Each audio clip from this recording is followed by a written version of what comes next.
Pessoal, como é reviver os anos 60 e tentar trazer essa música tão característica do Brasil daquela época para os dias de hoje e para o público de hoje? Como é tentar trazer esse Brasil de volta? Eu acho que foi uma possibilidade de trazer um interesse dos jovens para um assunto que talvez eles não teriam interesse de outra maneira. E a gente revisitar e fazer releituras, porque de fato foram releituras das versões originais, de uma maneira mais atual e mais acessível, eu acho que trouxe a possibilidade desse público que não teve relação nenhuma com a Jovem Guarda passar a ter. Sim, da mesma forma que não deixa de ser nostálgico, né? Pra quem viveu a época, rever isso no cinema, só que de forma colorida, né? E de uma forma, um frescor novo, assim, enfim, com todas as possibilidades da tecnologia de hoje, enfim. Que cuidado vocês tiveram na caracterização para não ficar uma coisa, nem uma imitação, como vocês falaram no coletivo, nem uma performance muito tímida, uma coisa muito recatada, sem tomar tantos riscos? Como foi esse equilíbrio de vocês para tentar achar o seu lugar ideal, né? Da atuação? Partiu do ponto de que a imitação não era uma possibilidade.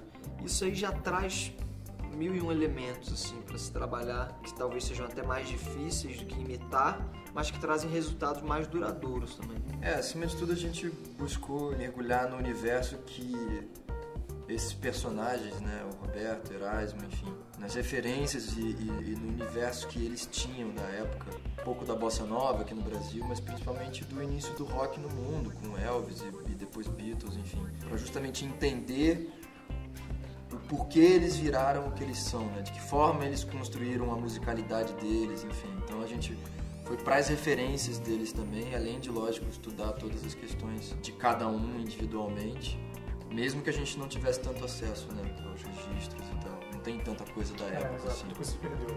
Exato. De alguma maneira, os filmes do Roberto Farias serviram de referência para vocês? Trejeitos da época, o clima da Tijuca, né? O clima, eu acho, né? A gente via os caras se divertindo muito fazendo aqueles filmes e pouco compromissados com interpretar ou não. Eles estavam ali se divertindo muito e estavam imprimindo muito da personalidade deles ali. A proposta dos filmes era muito clara, que eram as músicas, né? Tanto é que tinha uns clipes musicais, né? Um momento quase que ia para um estúdio, ia a plateia e tudo, muito baseado nos filmes dos Beatles, né? Sim. Que era um pouco isso, você ia para escutar as novas músicas e para ver aqueles caras ali na telona, que são os ídolos brincando da época, se divertindo. Quase um show com roteiro, assim. Era isso. Então pra gente, lógico, além de ter a questão do Lui, né? De ser filho, Sim. então ter uma carga de ter convivido, mesmo que criança ali e tal. Mas tem, principalmente isso que o Chay falou, assim, dessa energia deles. O filme foi rodado há 4 anos, certo? Como vocês se veem hoje, em retrospectiva, como vocês fizeram aquele filme na época, e hoje o filme sendo lançado, a carreira de vocês mudou muito desde então, que tipo de... assim, como vocês veem o próprio trabalho agora já com uma perspectiva histórica quase, né? São quase 5 anos, né? Vocês fizeram maravilhoso. Mas é mesmo, né? Mas 5 anos é muita coisa, né? Dorfinho no colo, assim, né? Já dando de mamar. Mas tem um pouco botando disso. Pra rodar e falando, porra, filme... Olha o que a gente fez lá atrás. Tem uma coisa da gente já ter feito muita coisa depois disso, e realmente a nossa carreira se transformou muito de lá pra cá, fizemos coisas diferentes. Mas o que eu acho que, pra mim, pelo menos, mudou muito é que hoje eu tenho um olhar muito mais carinhoso do que eu teria na época. De distância mesmo, de poder me ver mais jovem, dando tudo de mim, fazendo um trabalho muito importante pra mim, e era muito importante na época, continua sendo hoje. Tem esse olhar mais carinhoso, esse distanciamento me trouxe um pouco isso, assim, ao ver o filme. Sem tanta cobrança, né, talvez. E curtindo certas coisas que eu não curtiria.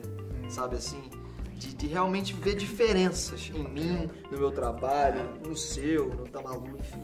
Cara, isso é uma coisa que eu não sei se já rolou contigo, assim, acho que na verdade acontece com todo profissional, mas com a gente, como a gente, principalmente o lance da televisão, começa a dar muito esse lance de você se ver, você faz uma coisa no dia seguinte, você vê e é natural uma autocrítica.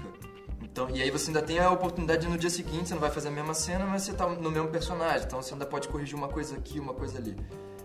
E eu comecei, entrando muito nesse processo, assim, eu comecei um pouco a perder algumas coisas que eu vejo os trabalhos lá de trás e eu falo, puta, isso aqui era legal, eu fazia cara. isso aqui era bom, por que eu abandonei isso? Talvez uma despretensão no trabalho. Lógico, algumas coisas você evolui, você ganha maturidade e tal.